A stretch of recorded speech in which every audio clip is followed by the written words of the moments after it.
Congressman Lazarette, thank you for joining us again this week. Yep. So we actually have some things going on here in Washington. It's kind of a break from the gridlock that we've experienced over the last few months and years. And the first one I want to talk to you about was an issue we thought might have been dead before, which was immigration reform. Right. Speaker Boehner and the House Republican leadership came out with their principles for immigration reform. Talk to us a little bit about those principles and what do you think it means for practically getting something done in this Congress? Well, as we talked about before, the Republicans in the House were not going to pass the Senate comprehensive immigration bill. And so at their retreat last week, the House Republicans heard from the Speaker and he outlined what he called his immigration principles. It really is dividing the issue into four separate pieces of legislation. One deals with guest workers, so agricultural workers that would get temporary status to come in, complete their work, and then go back to their country of origin. One deals with border security, which is very important to Republicans. One was known as something called the DREAM Act that would cover children who were brought here. Their parents came into the country unlawfully, but the kids were kids, and would grant citizenship to them. And then the most controversial is they don't have a pathway to citizenship. What they have is a pathway to legal status.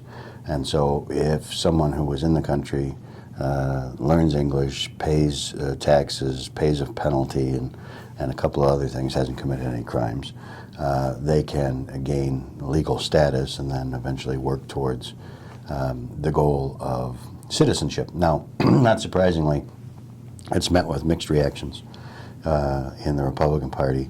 The Democrats in the House don't seem to be wholly on board at this moment. Mrs. Pelosi, the Democratic leader, said that it raises more questions than it answers, so clearly that's a sort of wait-and-see attitude.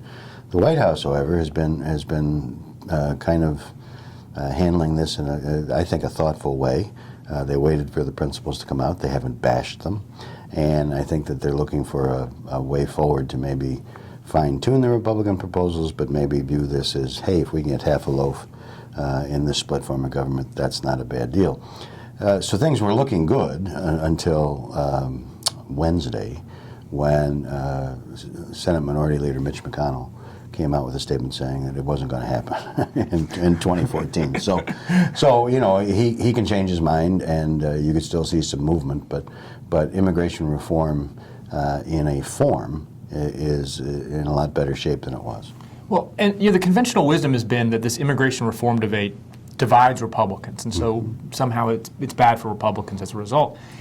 What I've been hearing some of, though, is the potential to divide Democrats. Boehner and the House Republicans coming out with a path to legalization rather than a full path to citizenship.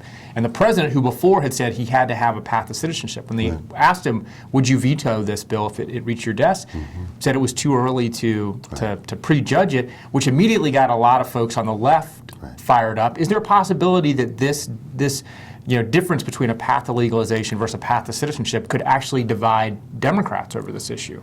Yeah, I think that's a good point, and I would expect that if something like the Republican proposal makes it to the president's desk, it's going to, when you peel back and look at who voted for it, it's going to be about an equal number of Republicans and Democrats. So to get to 60 in the Senate and to get to 218 in the House, you're going to have some of each, and so the very, very anti-immigration change conservatives in the House won't be on board, and the very progressive liberals in the House on the Democratic side won't be on board because they'll want more.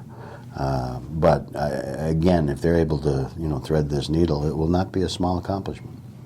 Well, talking about small accomplishments, or at least an accomplishment, the Farm Bill. Yeah. We can finally end the odyssey of the Farm Bill. Yeah. The Farm Bill, which passed the House last week, passed the Senate this week, is headed to the president's desk. What should we know about the Farm Bill or about this process at all?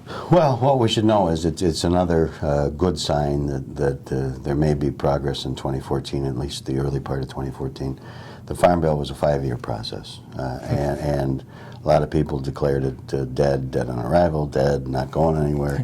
And after the Ryan Murray budget deals we talked about, they got down to a renewed sense of purpose, and they were actually able to cobble together legislation that appealed to, I think the vote in both houses was about was it was a 100-vote margin in the House, and I think it was something like 66 to 34 in the Senate.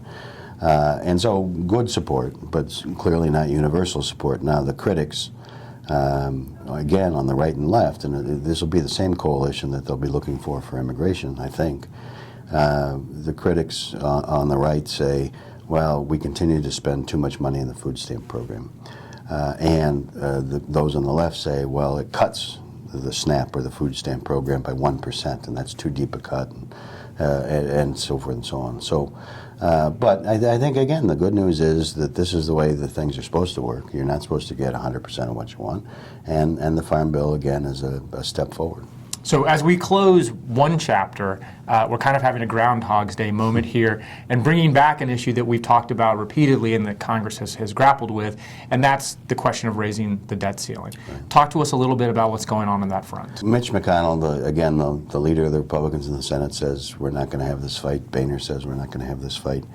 There's an article in Wednesday morning's paper that I think lays it out, that Republicans aren't going to pin it to repealing Obamacare or some far-fetched strategy that'll never work. They've identified 4 things that they may coalesce behind one of them. And they're things like, so the State Department's come out with a report on the Keystone Pipeline, that there's no environmental degradation as a result of approving that final phase. So everybody expects that we're going to get there anyway. But the Republicans, you grab something, claim victory, and go home. Something like the Keystone Pipeline may be part of that. There may be some cats and dogs on taxes that may be part of that.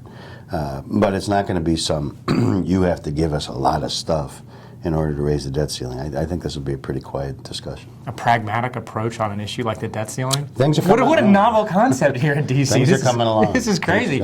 Well, you mentioned Obamacare, and we had a couple of weeks where it seemed like things were quieting down a little bit on the Obamacare front. If anything, maybe the president had thought that he had weathered the worst of the storm. Yeah. Then we have the CBO report this week. Talk to us a little bit about that. Well, there's actually been two events on Obamacare or the Affordable Care Act, which have not been good this week. The first was that even the folks that have successfully navigated the website and signed up for coverage, there's tens of thousands of them that a mistake was made. Either they were charged too much, they got the wrong coverage. And, people have been talking about the back end of the system. It was the front end of the system, that is actually getting on and signing up, that caused a lot of news early.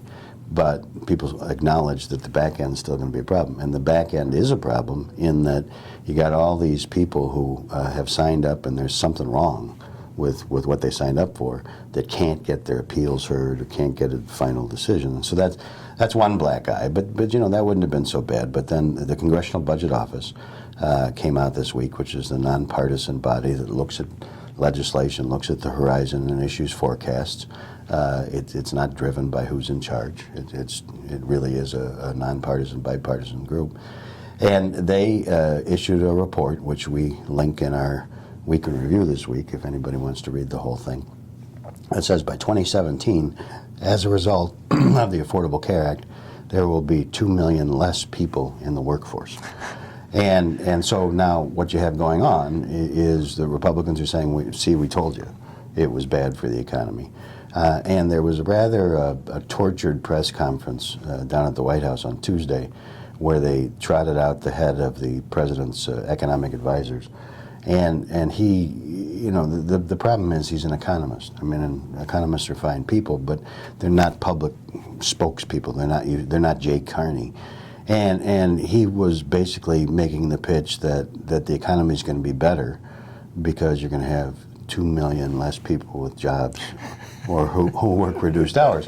This doesn't sound like the best spin. No, I'm sure there's a better answer, and I'm sure that people will see a better answer from the White House soon. But that didn't, and basically it was, well, the good news is because of the Affordable Care Act, if the only reason you were working a 40-hour job was to get health care, now you can have a better quality of life and be home with your kids more. But it really begs the question, who's going to then pay for the health care since you're not getting it through your employer? So it hasn't been a good week for the Affordable Care Act. Well, I am sure that won't be the last time we're talking about the Affordable Care Act. Nope. Thank you again for joining us this week, Congressman. Good to see you.